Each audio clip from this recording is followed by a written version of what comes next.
Hello, everyone. This is episode 5 of the Road to NM, Road to National Master series. This is round 5 of the Benjamin Franklin Open in Langhorne, Pennsylvania. Today is December 22nd of 2024.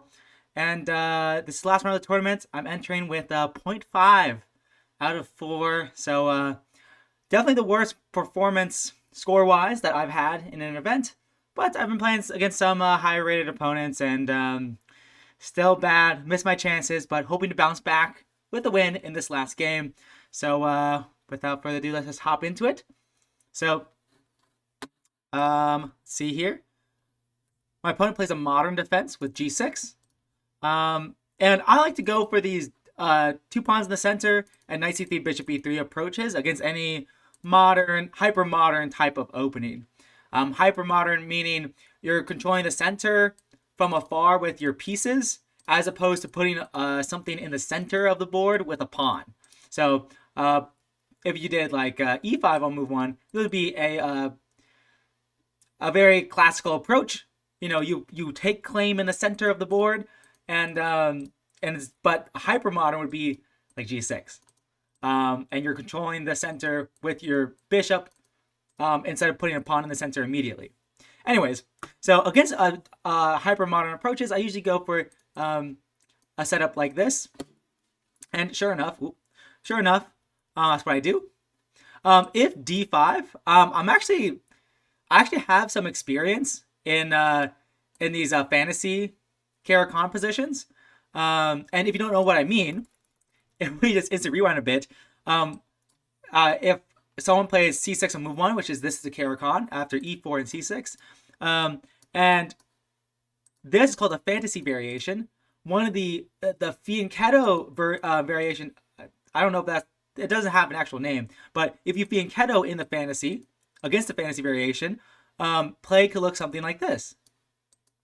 Like, compare this to what happened in the game.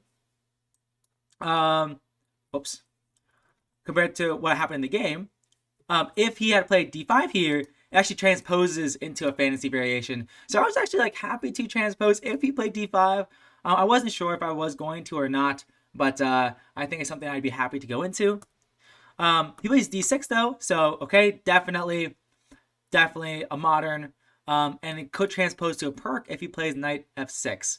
Opening names don't really matter, but it's kind of relevant if you're a nerd. Okay, so queen d2. I'm most likely going to castle queenside. It depends on how quickly he's going to push b5 and a5. I could delay it. Maybe I won't even play it. Now I played knight f6. I had a very, very similar game to this at the University of Pennsylvania in Philadelphia at UPenn against someone else. And the game was very, very similar. I think instead of c6, my opponent went a6. And after I went here, my opponent went, was it here? And after here, my opponent went knight of 6. And I actually played h3 to go for an h3 f4 setup. But I actually remembered that I regretted it, and I wish I went for an f3 setup, having a very strong pawn chain here. And this pawn on f3 actually controls the center well, but also helps leverage future kingside pawn pushes. So actually, I remember this idea from one of my previous games. And also, it's a very common idea, like f3 and castling queenside. And it's an idea I employ here. So, yeah, played. But that's not the game that's happened on the board, but it's similar. Just a one pawn push different. This pawn instead of this pawn. And he ends up casting, which kind of surprised me. So one thing is that like this setup with f3 and the pawn center and queen and bishop, like this is a very common attacking setup against the fianchettoed bishop. I assume everyone watching knows what fianchetto is, but it's when the bishop is on this g7 or b7 or g2 b2 squares. It's just and the pawns make a house for the bishop. So, but this setup with this pawn structure and the queen and bishop lined up like this, it's very well known and very easy to attack the castled king if it is castled that way. So it kind of shocked me that he castled, but it looked like he's just the type of player that really wants a fight to the death, and enjoys complications. So I castle queenside. I enjoy a fight like that. And he push, I push. So castle, opposite side casting games. We're both trying to throw punches as fast as possible because it's about who can attack the other person's king first. And it's really, really cool. Opposite side casting games are really, really fun because it's all about parrying and punching, like, and throwing your own punches. So you have to do both. You have to parry and throw your own punches. Here he plays h5. He could continue with something like b4, and after knight drops back, he could go here, and even go here, making big threats against my king very, very quickly. But white is totally fine here with knight c1. So I'm blocking their attacks, and now I'm ready. I'm still going to attack them. For example, if they just continue with development here, I could even go bishop here maybe, or play g4 first. Yeah, I'm definitely not losing. I'm definitely not worse. I don't know. But I haven't checked the engine yet. But I feel like I'm probably just fine there. And just a reminder on my philosophy on the engine. I do not do any engine use for these recaps. Let me turn off Discord actually. Get the notification out of here. Yeah, so I do not use any engines during recaps during my analysis that in these videos. But at the end of this video, there's a game review section where I let the game review run, and it shows all the classification of me and my opponent's moves, so for your guys' pleasure. So okay, anyways, b4. If that didn't make sense to you, don't worry about it. Okay, so there's different ways to play. It was my point, and it was actually a lot to calculate. Well, actually not a lot to calculate. I lied. Because here, I've had positions similar to this, and so I felt pretty confident going into it. There was a point where I did start to think. Here, this knight drops back. Actually, because, for example, if I go g4 immediately, which is a common idea, he can take. I think here it's fine. And you have to be careful about how many pawns you sacrifice, because in opposite castling positions, it's actually totally fine to sacrifice 1, 2, or 3 pawns if it means opening up your opponent's king as fast as possible. They could even take like this if they wanted to. Probably not. Although this looks fine too. You can stick with the bishop, and this is not what white wants. I want my attack to really fall through. G4 right now is a bit too premature. Usually you want a pawn or knight to support this h5 push. And if that doesn't make sense, let me put on the board soon. So let's see here. So that's why I didn't go g4 immediately, even though it would force the king's pawn to move more. My opponent's king's pawns to move more, I mean. But I do drop my knight back because I'm planning to play g4 and then put a knight behind it. So, and also, I moved this knight back. It may look weird that I have this knight on the home square, but I still moved this knight that I already moved once. I moved it again.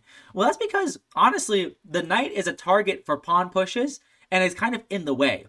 This is what I mean by parrying. You're parrying your opponent's attacks, but you're also throwing punches, which makes opposite side casting games really, really exciting. So I'm parrying. I'm preemptively moving my knight out of the way of a pawn push, and I'm also, if my knight needs to reroute to c1 to help guard my king, if my king moves, then I can do that as well. It also gets my knight closer to the g3 square, where it can support my my pawn pushes on my opponent's king side. So he plays bishop e6, and I play king b1. So he can't go queen a5 yet because I would hang a queen. But he could go b4, and I actually thought this is what he was going for because it actually slows me down a little bit. For example, if I go g4, he goes queen a5. And actually, he could take, and if I go here, which was my plan, to help support the pawn push, he can go queen a5, and I don't have a good answer to protect my a2 pawn. If I go a3, he just takes, and my king is opening up, and this is bad news bears. Maybe it's fine. Maybe something like this is fine, but it's pretty scary. Although in this case, the queen's hanging. Oh, yeah. Oh, this was totally fine. Okay, this was totally fine for me. He did not play queen a5, but yeah, a3, I forgot the pawn is actually pinned. So I actually missed that in my calculation. So that's actually really good motif to remember, that his attack is slowed down by the fact that the pawn is pinned to the queen. So I'll actually have to remember that in future cases. Anyways, so I thought he was going to go b4 and queen a5. Maybe he saw the idea that a3 and the pawn can't move because he would lose his queen if his queen was on a5. So maybe that's what he saw, and maybe that's why he didn't go for b4. Instead, he plays a5. And this is just, I mean, I'm not being critical, but it is slow. It is slow, and my attack is just faster in this setup. As we'll see, I already have tension between his pawn and my pawn. And after he goes knight a6, I'm going knight g3. And hey, I'm here to attack. And after knight b4, I actually thought here for a long time, because I couldn't decide on whether or not to just sacrifice the a2 pawn. And I actually thought both were probably fine. But I did want to play the best way to minimize his counterplay, which that rhymes. Way and counterplay. Anyways, so yeah, I actually thought here for a long time, probably at least 13 minutes on this move. I was calculating something like pawn takes, and if bishop takes, king moves, and he could keep his bishop there. So for example, if he did take back, which he doesn't have to, I could trap the bishop. But this looked, I don't like how open my king is. And he can sacrifice a piece if it means that he bulldozes through. Actually, I guess in this case, his bishop isn't even trapped. This looks sketchy, but in this case, I could just go here, and I'm attacking him. But I thought maybe he would play, instead of taking back, what if he went like a4 or something like that? And like, if I took and he wouldn't take back, and I was just trying to debate on like, okay, this actually doesn't look that bad for me. If I just allow him to take the pawn, it doesn't look that bad for me. But what if he takes it like this? Well, what if he takes it, yeah, like this? And then goes b4 and a4, and what if he tries to cause problems for me? Like if he goes if I take and he goes b4, let's just say I take and let's say king takes. I don't know. I don't know which way he wants to take. Let's say something like this. And I don't have any clear attacking. I don't know how to progress the attack. Maybe I just go bishop h6. I'm not sure. But I was trying to calculate all this from afar, and I was like, oh man, does a sacrifice like this work? I guess not in this case because I can take the pawn. But it looks a little bit scary, but I guess I have more than enough. Oh, in this case, actually, the bishop's hanging. So, so there are ways to lose, and there were complications that I was trying to avoid. And I still think probably sacrificing the pawn is totally fine, but probably very unnecessary. That was my conclusion. It was fine, but unnecessary. And I also had to worry about what if I don't ignore the knight and I push? Well, now he has a hook that he can create tension between my pawn and his pawns to try to open up my king. And so I can either give up the pawn, and his pawns aren't close to my king. And so, okay, well, why am I talking about pawns being close to kings and stuff like that? Well, the pawns pry apart the king's defense. And if my king doesn't have defense, then it's easier to attack. And also when the pawns are in the way of his rook attacking. So if the pawns weren't here, he'd have more attacks on my king's pawns. So he needs to actually get rid of his pawns on this side of the board to attack more effectively. So that's why I talk about pawns and pawn breaks, pawn trades on the side where I'm castled and where my opponent's castled. So I'm trying to break apart their pawns on their king side, and they're trying to break apart my pawns on my side. So I have to decide on whether to let one of my pawns go. And so I have one less defender around my king. I guess you could think of it like that. Or I have to decide between actually uh, creating a hook that my opponent can start attacking. And I did actually end up making this hook because I start attacking his structure first. So I'm ripping apart his king side. And by the time he touches my queen side, I can shut it down. Very, very important. I actually calculated from afar, before I played a3, I was calculating after I play it, what happens if I just take, and after b4 I take, and what if he takes, and then I take, and he takes, and I was trying to evaluate this position, and I was like, this is bad. Well, maybe it's not bad, but it's not that good. And also, after here, and something like takes, he has rook b8, and maybe he can sacrifice material. My king's a bit more open. This is probably still fine, but it looked like way too much. Way too much. It looks very, very unnecessary. And so I considered what happens if I just allow b4. And my conclusion was my king gets more open than it needs to be when I can just shut everything down. a4. Shut it down. There is no pawn trade. And actually, even though this pawn is a bit, like, advanced, it's actually not that easy to attack. The knight would have to be on c5, or the bishop here, or like on this diagonal. I mean, to attack this pawn. And meanwhile, I'm already shredding open his side of the board. So I definitely felt very, very good when I saw the idea of a4. And after he pushes, still trying to open up my king by creating pawn trades, I shut it down. Shut down the position. No pawn trades. All pawns are still remain on this side of the board, and I'm very, very happy. So he plays c5 now, and I shut down his bishop. Typically, the rule of thumb is that a closed center favors the attacker. And right now, I'm attacking him more than he's attacking me. So I actually favor the closed center, and also I close the center with tempo. So in other words, I make a move and he has to spend time responding to my move, and so I gain time to do what I want. So I consider just taking instead and allowing this trade to occur. I also thought this was totally fine. He might do something like this. I thought this was totally fine. I thought I could definitely play like this. But I thought this way might be even stronger just because of the fact I win time. So I take, and he takes back.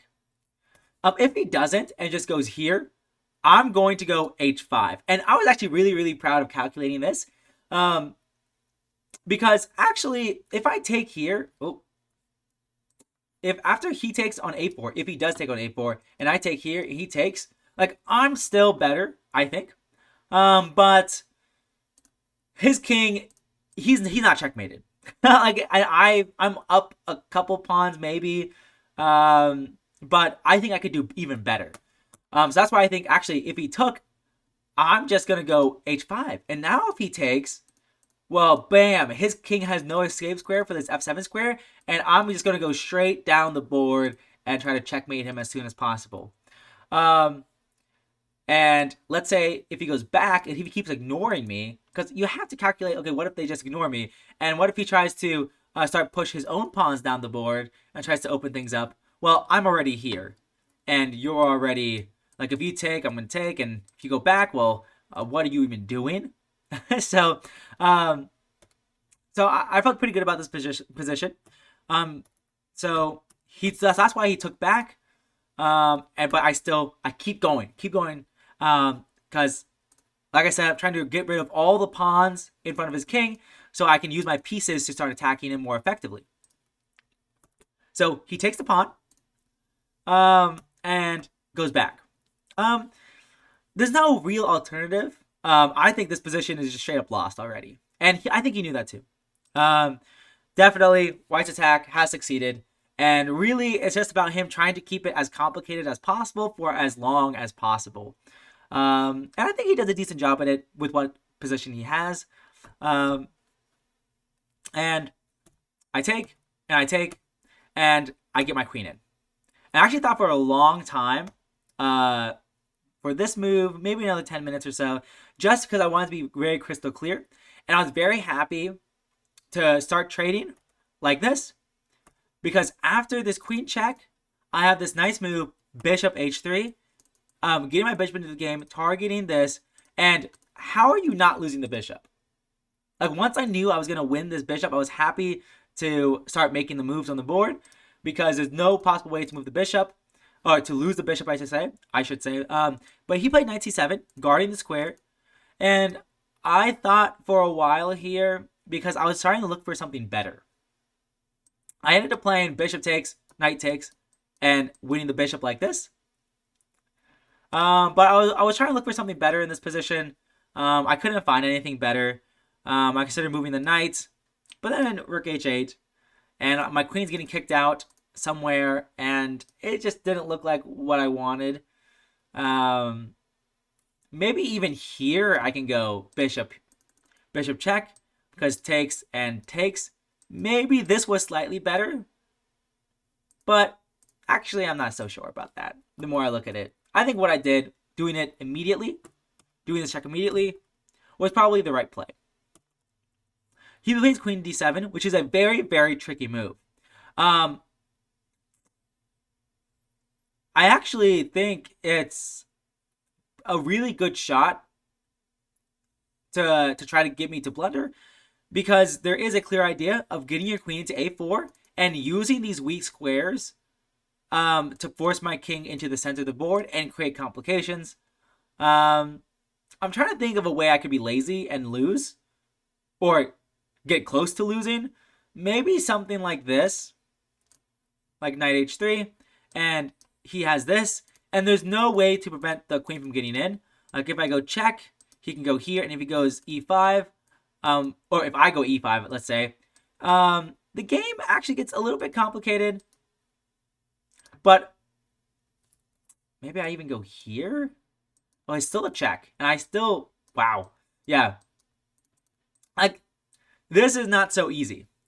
Like, imagine if I had to run my king all the way from b1 all the way across the board. That would have been very, very bad. So there are ways to mess things up. But I played knight e2. Knight 1 e2. Because both knights could go to that square. So knight 1 e2. Very, very fancy. Very, very fancy. One of my friends said, actually, rook f7 might be very good here. Cutting off the king's escape if I go queen f5 check.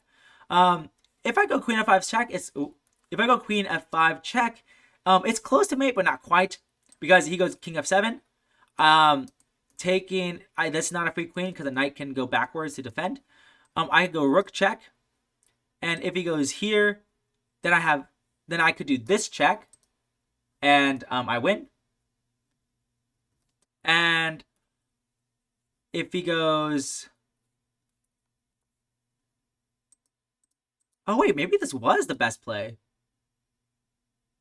Huh? Yeah, maybe that was the quickest way to win. If he goes here, this is just checkmate. So I actually totally missed queen f5 and rook f7 immediately. For some reason, I thought after king e8, his king was safe. Oh wait, no, you dummy. If queen f5 here, check, he can just go here. Okay. This makes a lot more sense. I was wondering why I didn't play that. Like, why didn't I play that? That was so good. No. The king can literally just run. So I think I made one of the best moves, if not the best move. Not really sure completely, but I thought this was good, because now queen a4 is met with knight c1, and all his counterplay is gone. Well, his only form, his one idea in the position, is now gone, and now I can do whatever I want. He ends up going queen c4. There's not much really to do. If he moves his king back, e5 still happens. He can't take because of the pin, and his knight's hanging. And if he moves his knight somewhere, where do you even move your knight? Someplace like this? Well, I have a couple things I could do.